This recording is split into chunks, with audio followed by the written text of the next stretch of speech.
Hello everyone, welcome back to your online class. How are you? I hope you are fit and fine at your home. Today we will discuss about उग्रवादियों की राजनीतिक विचार और साधन। जो उग्रवादी थे एक्सट्रीमिस्ट, उनकी राजनीतिक विचार क्या थे? पॉलिटिकल थॉट्स एंड साधन मीन्स कौन कौन से तरीके उन्होंने अपनाए अपने देश को स्वतंत्र करने के लिए, मेथड्स। ओके, इस क्लास में हम उग्रवादियों के बारे में ही पढ़ेंगे। प्रीवियस क्लास में हमने देख लिया था कि उग्रवादी एक्चुअल में उग्रवादी बने क्यों, है ना, क्या क्या रीज़न थे उसके पीछे। इस क्लास में हम उनकी पॉलिटिकल थॉट्स एंड मेथड्स देखेंगे वन बाय वन। ओके, जैसा कि आपको पता है जो उदारवादी थे, मॉडरेट्स, उनके विचार उग्रवादियों से बिल्कुल डिफरेंट थे। वो लोग ब्रिटिश की न्यायप्रियता में विश्वास करते थे कि ब्रिटिश लोग हमारी बातों में आकर हमारे लिए कुछ अच्छा काम करेंगे, लेकिन जो उग्रवादी थे उन्हें पूरा बिलीव था कि ये हमारे फेवर में कुछ भी करने के लिए रेडी नहीं होंगे। ठीक है, इसके लीडर आपको पता ही है, बाल गंगाधर तिलक, लाला लाजपत राय, विपिन चंद्र पाल, अरविंद घोष, है ना, ये सब क्या थे? उग्रवादी लोग थे। तो इनके जो राजनीतिक विचार और उद्देश्य थे, इसमें लोकमान्य तिलक ने कहा था कि राजनीतिक अधिकारों के लिए लड़ाई लड़नी होगी। उदारवादी सोचते हैं कि अंग्रेज़ों को समझा बुझाकर काम निकाला जा सकता है, लेकिन हमारा विचार है सरकार पर दबाव डालने से ही अधिकारों की प्राप्ति संभव है। मीन्स जब तक हम ब्रिटिश गवर्नमेंट पे प्रेशर नहीं बनाएंगे, उन्हें मजबूर नहीं करेंगे कि वो हमारे लिए कुछ अच्छा करें, तब तक वो लोग हमारे लिए अच्छा नहीं करेंगे। ठीक है, अब इनके हम मेथड्स देखेंगे। मेथड्स ऑफ द एक्सट्रीमिस्ट, उग्रवादियों के साधन। बीजी तिलक, बाल गंगाधर तिलक ने एक एडिशन लिखी है, it is not our purpose but by methods only that our party has earn the name and extremist. Tilak के अनुसार अपने उद्देश्यों के कारण नहीं, वरन उसे प्राप्त करने के उपायों के कारण हमें उग्रवादियों की उपाधि मिली है। मीन्स जो हमें उग्रवादी कहा जाता है, एक्सट्रीमिस्ट, वो इसलिए नहीं कहा जाता क्योंकि हमारे लक्ष्य क्या हैं, उद्देश्य क्या हैं, क्योंकि उदारवादियों की भी स्वतंत्रता के लक्ष्य हैं और हमारे भी। हमें उग्रवादी क्यों कहा जाता है? हमारे मेथड की वजह से, हम कौन कौन से तरीके अपनाते हैं और कौन कौन से साधन अपनाते हैं। ठीक है, अब इनके साधन क्या हैं आप वन बाय वन देखोगे, क्योंकि इन लोगों को पता था जो ब्रिटिश गवर्नमेंट है वो किसी भी तरीके से वो नहीं चाहती कि अपना कंट्रोल यहाँ से ख़त्म करे, वो हमें हमेशा गुलाम बनाकर रखना चाहती है। तो इसलिए ये जो मॉडरेट्स थे, उदारवादी, उनके बिल्कुल विपरीत थे। ये वायलेंस का सहारा लेकर अपने देश को आज़ाद कराना चाहते थे। ठीक है, वन बाय वन देखेंगे। फर्स्ट वन इज़ बॉयकॉट, बहिष्कार। बहिष्कार का मतलब क्या होता है? चीज़ों का यूज़ ना करना। जैसे जो ब्रिटिश गवर्नमेंट उन्होंने पूरा मार्केट अपने ब्रिटिश सामान से भर दिया था, तो इन्होंने डिसाइड किया था कि जो हमारा लक्ष्य है वो हम बहिष्कार रूपी साधन से प्राप्त करेंगे, मतलब विदेशी चीज़ों का यूज़ नहीं करेंगे, उनके साथ कॉपरेशन नहीं करेंगे। ठीक है, असहयोग की नीति अपनाएंगे। जो भी गवर्नमेंट जॉब्स हैं, टाइटल्स हैं, है ना, और जो विदेशी वस्तुएं हैं, उन सब का हमें बहिष्कार करना है। मीन्स उनका ना तो उन्हें खरीदना है, ना ही अपने यूज़ में लाना है, उन सबको छोड़ना है। ठीक है, सेकेंड वन है स्वदेशी। स्वदेशी का मीन्स क्या है? अपना देश। अब अगर हम उन चीज़ों को यूज़ नहीं करेंगे जो ब्रिटिश गवर्नमेंट बना रही है, तो उसकी जगह हमें क्या यूज़ करना है? स्वदेशी चीज़ को। मतलब स्वदेशी का मतलब होता है जो अपने देश में निर्मित है ना, जिन्हें हमारे देशवासियों ने बनाया है। अब इसके अंतर्गत इन्होंने कहा था विदेशी कपड़ा जलाओ और भारत में बना हुआ कपड़ा पहनो। मीन्स हमें विदेशी कपड़ों को नहीं पहनना है ना, और जो अपने देश में बने हैं, जैसे कि आपको पता है खादी का उस वक्त बहुत क्रेज़ था, तो लोग खादी पहनेंगे। ठीक है, अब इससे क्या होगा? अगर लोग अपनी स्वदेशी चीज़ों को अपनाएंगे तो जो भारत की इंडस्ट्री है वो ग्रो करेगी, है ना, और बेरोजगारी भी ख़त्म होगी, और इससे जो ब्रिटिश गवर्नमेंट है उनको भी लॉस होगा जब उनका सामान नहीं खरीदेंगे हम, है ना। तो हमें दोनों तरीक़ों से ही क्या होगा? प्रॉफिट होगा।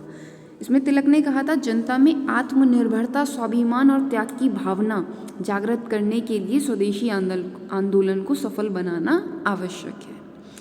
Next one is passive resistance, निष्क्रिय प्रतिरोध। इसका मतलब क्या होता है कि सरकार के प्रत्येक उस कार्य और कानून का विरोध करो जो भारतीयों का दमन करता हो। मीन्स हमें ब्रिटिश गवर्नमेंट की ऐसी कोई भी बात नहीं माननी है जिससे हमारा लॉस हो। ठीक है, जैसे वो कोई लॉ ला रहे हैं, कोई भी कानून ला रहे हैं जिससे हमारा लॉस होगा, हम उस बात को नहीं मानेंगे। ठीक है, यही पैसिव रेसिस्टेंस है, निष्क्रिय प्रतिरोध की हम उनका विरोध करेंगे। ठीक है, अब भारतीय हितों के जो प्रतिकूल हो परंतु ये विरोध आक्रामक ना होकर संगठित होगा, मतलब हम इसमें किसी वायलेंस का यूज़ नहीं करेंगे, बल्कि क्या दिखाएंगे, उन्हें संगठन दिखाएंगे कि हम लोग एक साथ हैं, है ना। जैसे एग्जाम्पल में आप देख सकते हो, अगर वो कोई टैक्स लगाएंगे जिससे हमारा शोषण हो रहा हो, है ना, एक्सप्लॉयटेशन हो रहा हो, तो हम संगठित होकर ये निश्चित करें कि हम वो टैक्स नहीं देंगे। ठीक है, next one is national education, राष्ट्रीय शिक्षा। अब लोगों में ये जागरूकता होनी चाहिए, उन्हें राष्ट्र की शिक्षा मिलनी चाहिए कि ये ब्रिटिश हमारे लिए कितने खतरनाक हैं और कितने हार्मफुल हैं, है ना। तो यहाँ पे इंडिया में जितने भी लोग रहते हैं, अब वहाँ पे अंग्रेज़ों ने जो जो स्कूल कॉलेज बनवाए हैं उसमें वो हमें कैसी एजुकेशन दे रहे हैं, इंग्लिश सिखा रहे हैं, और वो हमें एक तरह से गुलाम बनने की ट्रेनिंग दे रहे हैं। तो हमें उस सब का बहिष्कार करना चाहिए और ऐसे स्कूल कॉलेज में पढ़ना चाहिए जो हमारे इंडिया के लिए बने हैं और इंडिया में ही बने हैं। ठीक है, तो इससे हमें राष्ट्रीय एजुकेशन मिलेगी, अपने देश को आज़ाद करने की शिक्षा मिलेगी और हमारे अंदर सेल्फ कॉन्फिडेंस आएगा, है ना, स्वाभिमान आएगा, आत्मनिर्भरता आएगी। ठीक है, अब इसी के चलते बहुत सारे लोगों ने, जो परीक्षार्थी थे, उन्होंने विदेशी कागज़, जो फॉरेन कागज़ थे, ठीक है, कॉपियाँ थी, उन्हें छूने से इनकार कर दिया था, विदेशी जूते पहनना बंद कर दिया था, और जब उन्हें फीवर भी आ रहा था तो वो विदेशी मेडिसिन लेने के लिए रेडी नहीं थे। ठीक है, तो बहुत कुछ चेंजेस आए थे इससे, इन स्टेप से, कि लोगों ने स्वदेशी को अपनाना शुरू कर दिया था और ब्रिटिश चीज़ों का बॉयकॉट शुरू कर दिया था, बहिष्कार। ठीक है, next heading is split in Congress, extremist and moderate. Congress में फूट गरम दल तथा नरम दल। पहले उग्रवादी और उदारवादी, मतलब गरम दल और नरम दल दोनों साथ में थे, है ना, एक ही कांग्रेस में दोनों दल रह रहे थे। लेकिन फिर बाद में क्या हुआ, कुछ ऐसी सिचुएशन आई कि ये दो दलों में बट गए। एक गरम दल बन गया जिसे हम उग्रवादी भी कहते हैं, एक्सट्रीमिस्ट, जो अहिंसा का यूज़ ना करके हिंसा का यूज़ करेंगे, और नरम दल अपनी बात को शांति से रखेंगे, वो ऐसी किसी भी एक्टिविटी में पार्टिसिपेट नहीं करेंगे। ठीक है, अब 1905 में जब बंगाल का सेपरेशन हुआ था, पार्टीशन हुआ था, उसके बाद कांग्रेस में एक ऐसा वर्ग उत्पन्न हो गया था जो उदारवादी की पॉलिसीज़ और उनके मेथड्स में विश्वास नहीं रखता था, क्योंकि हमारा एक्सट्रीमिस्ट था, उग्रवादी, है ना, और ये अहिंसात्मक साधनों पर जोर देते थे कि जब तक हम वायलेंस चीज़ों को नहीं अपनाएंगे हम अपने देश को स्वतंत्र नहीं कर सकते। ठीक है, अब इसका लीडर कौन थे, लाल बाल पाल। ठीक है, अब ये वर्ग 1907 तक कांग्रेस में रहकर और 1907 की सूरत अधिवेशन की फूट के बाद, मतलब 1907 में एक सूरत अधिवेशन हुआ था, सूरत एक प्लेस है, वहाँ पर एक सेशन हुआ था, उसके बाद क्या हुआ, इन दोनों में फूट डल गई और ये दो दलों में डिवाइड हो गया। ठीक है, सन 1916 तक कांग्रेस के बाहर रहकर उग्रवादी आंदोलन चलाते रहे। पहले ये लोग एक रहे थे 1907 तक। ठीक है, फिर 1907 में कांग्रेस अधिवेशन के बाद इन दोनों में फूट डल गई, ये अलग अलग दो दल बन गए और 1916 तक उग्रवादी उदारवादियों के साथ नहीं मिले थे। ठीक है, अब इसके बाद 1916 में जो गरम दल और नरम दल थे उनमें पुनः एकता स्थापित हो जाने पर महात्मा गांधी के राजनीतिक में पर्दा तक ये लोग निरंतर कार्य करते रहे। मतलब महात्मा गांधी आ गए थे फिर 1915 में दक्षिण अफ्रीका से, फिर 1916 से उन्होंने राजनीति में पार्टिसिपेट करना शुरू कर दिया था और ये दोनों दल एक साथ आ गए थे। ठीक है, फिर इन्होंने साथ में क्या करा, लड़ाइयाँ लड़ी थी। अब इसमें फर्स्ट पॉइंट है कि क्या क्या रीज़न थे कि ये सेपरेट हुए। बनारस सेशन इन 1905, सन 1905 का बनारस अधिवेशन। भारतीय राजनीति में जो एक्सट्रीमिस्ट थे उनके उदय से राष्ट्रीय कांग्रेस का प्रभावित होना स्वाभाविक था, है ना, वो लोग इफेक्टिव तो होते। इन्हीं कंडीशन में 1905 में कांग्रेस का फर्स्ट सेशन बनारस में हुआ। इसमें तिलक और उग्रवादियों ने उदारवादियों की राजनीतिक भिक्षावृत्ति की कटु आलोचना की, मतलब वो उन्हें क्रिटिसाइज कर रहे थे उदारवादियों को, जितने भी उग्रवादी लोग थे, है ना। और फिर 1906 में वेल्स राजकुमार के स्वागत समारोह का उग्रवादियों ने विरोध किया और उदारवादियों ने इस प्रस्ताव को पारित करवा लिया। इस तरह ये प्रथम अधिवेशन तनावपूर्ण स्थिति में समाप्त हुआ। मतलब जो बनारस का सेशन था उसमें क्या हुआ, इन लोगों ने, जो उग्रवादी थे एक्सट्रीमिस्ट, उन्होंने मॉडरेट्स नरम दल के नेताओं को क्रिटिसाइज़ किया। ठीक है, और वहीं से ये चीज़ दो अलग अलग पार्ट्स में बट गई और उनका दो नाम आ गए, एक नरम दल और एक गरम दल।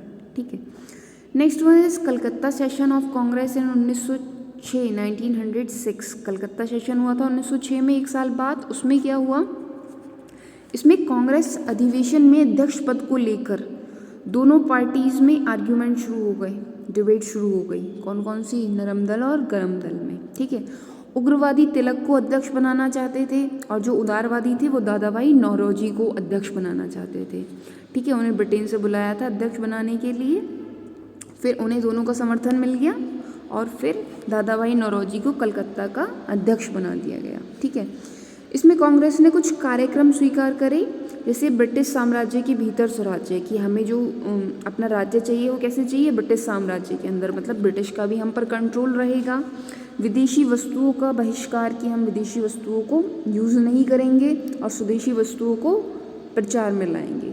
ठीक है, अब 1906 में क्या हुआ, दोनों दलों के मध्य जो वातावरण था वो कैसा हो गया, तनावपूर्ण हो गया, सिचुएशन सही नहीं रही। और जो कलकत्ता अधिवेशन था, अब उसके संबंध में चिंतामणि है, उन्होंने भी लिखा था, दोनों दलों में जो मतभेद हुआ, मतलब जो डिबेट्स हुई, वह निरंतर बढ़ता ही गया और बाद में ये इतना उग्र हो गया कि 81 ईयर्स ओल्ड दादाभाई नौरोजी को इंग्लैंड से भारत बुलाकर अध्यक्ष बनाया गया। ठीक है, अब ये जो ज्वालामुखी था, जो अंदर ही अंदर था इनकी, अब ये फटा कब, बाहर कब आया, जब 1907 में सूरत अधिवेशन हुआ। ठीक है, तो जब सूरत अधिवेशन हुआ, पहले ये नागपुर में होने वाला था, लेकिन फिर उग्रवादियों के प्रभाव से बचने के लिए, कि उग्रवादी ज़्यादा अग्रेसिव हो जाएंगे नागपुर में, ठीक है, तो इसको चेंज करके कहाँ पे कराया, सूरत में कराया।